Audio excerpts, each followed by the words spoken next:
বাংলাদেশের মানুষ যে রাজনৈতিক দর্শনটিকে গ্রহণ করেছে এবং প্রতিষ্ঠিত করার দায়িত্ব নিয়েছে, সেই জাতীয়তাবাদী রাজনৈতিক দর্শন এর প্রবক্তার জন্মস্থান। অর্থাৎ বগুড়া বাংলাদেশের রাজনীতিকে সমৃদ্ধ করেছে, নতুন পথ দেখিয়েছে এবং এদেশের মুক্তির জন্য সর্বজন গৃহীত বাংলাদেশি জাতীয়তাবাদের একটি রাজনৈতিক দর্শন জনগণকে উপহার দিয়েছে। অর্থাৎ আমি যদি বলি, দেশ গঠনের রাজনীতি এই বগুড়ার কৃতি সন্তানের বিএনপির প্রতিষ্ঠাতা শহীদ রাষ্ট্রপতি জিয়াউর রহমানের নেতৃত্বে এবং রাষ্ট্র দর্শনের মাধ্যমে প্রতিষ্ঠিত হয়েছে। এই জন্য নিশ্চয়ই বাংলাদেশের মানচিত্রে বগুড়া একটি গুরুত্বপূর্ণ অর্জনের কৃতিত্ব দাবি করতে পারে। রাজনৈতিক বক্তব্যে যাচ্ছি না। এলাকার অর্থনীতি, এলাকার সমৃদ্ধি, নবনির্বাচিত যে কমিটি অবাধ নির্বাচনে গঠিত হয়েছে তাদের সমৃদ্ধি প্রত্যাশা করছি, সেই জন্যই আজকের এই আয়োজন। অনেকে বলেছেন, আজকের স্বাগত বক্তব্য দিয়েছেন সভাপতি, যে বগুড়া বঞ্চিত হয়েছে, বৈষম্যের শিকার হয়েছে, কোনো সন্দেহ নেই। কিন্তু আমি আবার মনে করি, বঞ্চিত হোক আর বৈষম্যের শিকার হোক, বগুড়ার মানুষ এদেশের অর্থনীতিতে এবং এই অঞ্চলকে সমৃদ্ধ করবার জন্য অর্থনৈতিকভাবে কিছুটা অবকাঠামো, কিছুটা সমৃদ্ধি, কিছুটা বাণিজ্যিক প্রসারে নিজেদের উদ্যোগেই যে গুরুত্বপূর্ণ ভূমিকা রেখেছে তা নিশ্চয়ই বিরল দৃষ্টান্ত স্থাপন করে। বগুড়ায় আসার পথে আমার কাছে মনে হয়নি কোনো জেলা বা কোনো অঞ্চল থেকে বগুড়া পিছিয়ে আছে। তার কারণ এই অঞ্চলের মানুষগুলি পরিশ্রমী, দেশপ্রেমী, উদ্যোক্তা এবং সততার মাধ্যমে বৃহত্তর স্বার্থে কাজ করতে অভ্যস্ত, এটা আমার মনে হয়েছে।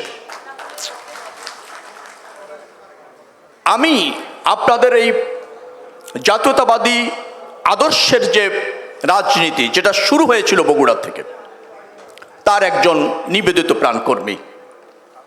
চেষ্টা করেছি দলকে রিপ্রেজেন্ট করতে সামর্থ্যের শতভাগ নিয়ে, এবং তার জন্যই এই দল আমাকে একটি গুরুত্বপূর্ণ দায়িত্ব দিয়েছে। তিনটি মন্ত্রণালয়ের যত কাজ এই অঞ্চলের জন্য ন্যায্যভাবে দাবি আছে তা আমি স্বল্প সময় বাস্তবায়ন করে দিতে সক্ষম হব ইনশাআল্লাহ। ন্যায্য কথাটি বলার একটি কারণ আছে। বগুড়া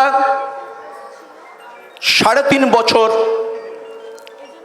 তার যে কৃতি সন্তান শহীদ রাষ্ট্রপতি জিয়াউর রহমান, তিনি বাংলাদেশে বৈষম্যহীন রাজনীতি এবং বৈষম্যহীন উন্নয়ন প্রতিষ্ঠিত করেছিলেন,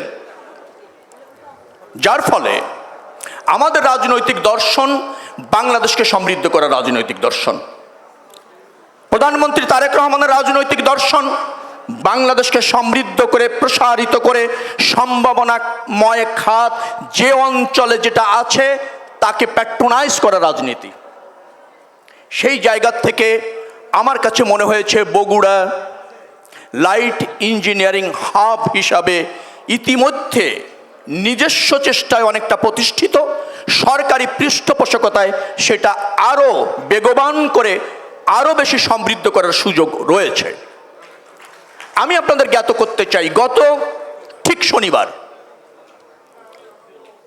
গত শনিবার প্রধানমন্ত্রীর কার্যালয়ে, আপনারা জেনে খুশি হবেন, তেজগাঁ কার্যালয়ে বেসরকারি উদ্যোক্তাদের নিয়ে একটা মিটিং হয়েছে। বাংলাদেশে বেসরকারি খাতের যারা প্রতিকৃতি, যারা নেতৃত্ব দিচ্ছেন, বিনিয়োগ করছেন, সমৃদ্ধ করছেন, তারা সবাই সেখানে উপস্থিত ছিলেন। আমি নিজেও সেখানে উপস্থিত ছিলাম। বেসরকারি খাতের শিল্প উদ্যোক্তাদের দাবি এবং তারা মনে করে বগুড়াই একমাত্র লাইট ইঞ্জিনিয়ারিং হাব সহজে অল্প খরচে প্রতিষ্ঠিত করা সম্ভব এবং এটির সম্ভাবনাময় অত্যন্ত জোরালো এবং গুরুত্বপূর্ণ দেশের অর্থনীতিকে সমৃদ্ধ করবার জন্য।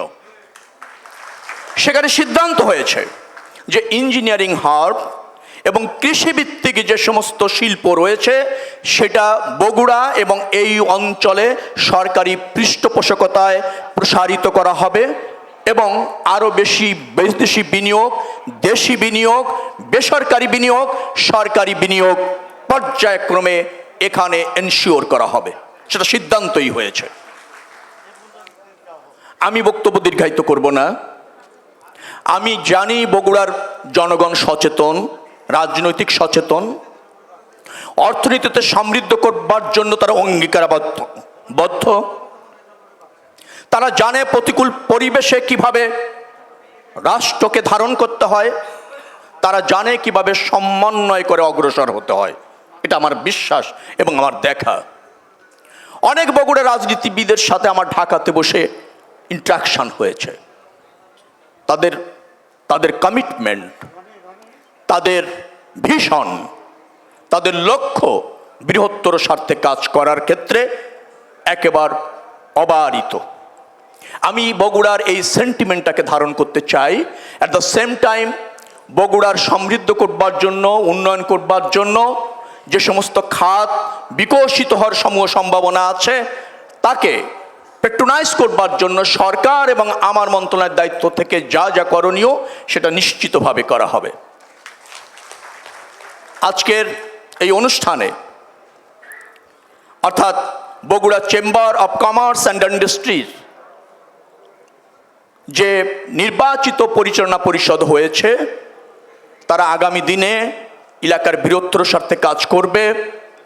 তাদের মেয়াদে বগুড়া ভিন্ন মাত্রায় উন্নয়ন হবে, বিকশিত হবে এবং তারা যে আস্থায় অঞ্চলের ব্যবসায়ীরা তাদের উপর রেখেছে, শিল্প খাতের প্রসার, ব্যবসা বাণিজ্যের প্রসার, জাতীয় রাজনীতিতে, অর্থনীতিতে একটা মাইল ফলক স্থাপন করবার জন্য নির্বাচিত প্রতিনিধিরা কাজ করবে, সেটাই হচ্ছে আজকের দিনে আমাদের অঙ্গীকার এবং প্রত্যাশা।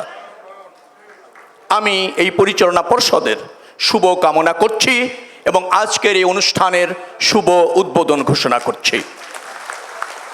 পরিচালনা পরিষদ আপনার অঞ্চলের বৃহত্তর স্বার্থে অঙ্গীকারাবদ্ধ থাকবেন এবং আপনাদের উপর অর্পিত দায়িত্ব বা যে শপথ আপনারা নিয়েছেন তা অক্ষরে অক্ষরে পালন করবেন।